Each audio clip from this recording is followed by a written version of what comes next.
Michelle Misai, wartawan cilik Depth Channel. Hari ini saya ingin membawa anda mengembara ke tempat-tempat yang penuh indahnya alam timur jadi yang menarik dan terkenal. Teluk Cempedak terletak di Kuantan, Pahang. Teluk Cempedak bukan hanya terkenal dengan pemandangan yang indah, tetapi juga ada pelbagai aktiviti untuk semua pengunjung.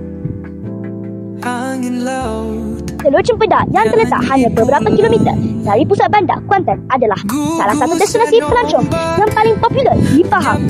Di sini, pengunjung dapat menikmati pelbagai aktiviti menarik. Kelapa tua, jejak kaki di atas pasir, kenangan indah datang mengalir. Oh, Teluk Cempedak yang memikat. Where are you from? Hello, I'm from Switzerland. Is this your first time coming to Malaysia? Yeah, it's my first time here. What do you think? It's hot and humid. Because in Switzerland we have snow. It's winter time in Switzerland. Are you happy here? Yeah, very happy. Thank you. Teluk Cempedak juga memberi impak besar kepada ekonomi setempat. Banyak perniagaan kecil yang ada di Teluk Cempedak. Boleh tahu kami apa Encik jual? Saya jual macam craft tangan, macam keychain macam ni. Dia satu RM4 RM3.10.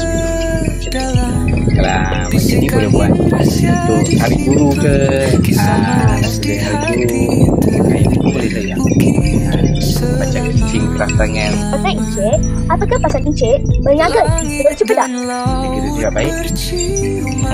Bagaimanakah keadaan Teluk Cempedak sekarang? Teluk Cempedak sekarang ada keadaan baik dan Pasal Encik, okey. Teluk Cempedak bukan hanya tentang keindahan pantainya, tetapi kaya dengan flora dan fauna. Oh, Teluk Cempedak yang memikat. Sebelum mengakhiri, saya ingin berpesan supaya kita menjaga keselamatan dan kebersihan di pantai Teluk Cempedak. Di sinilah berakhiri perjalanan kita di pantai Teluk Cempedak. Sekian dari saya, Michelle Misai. Bye.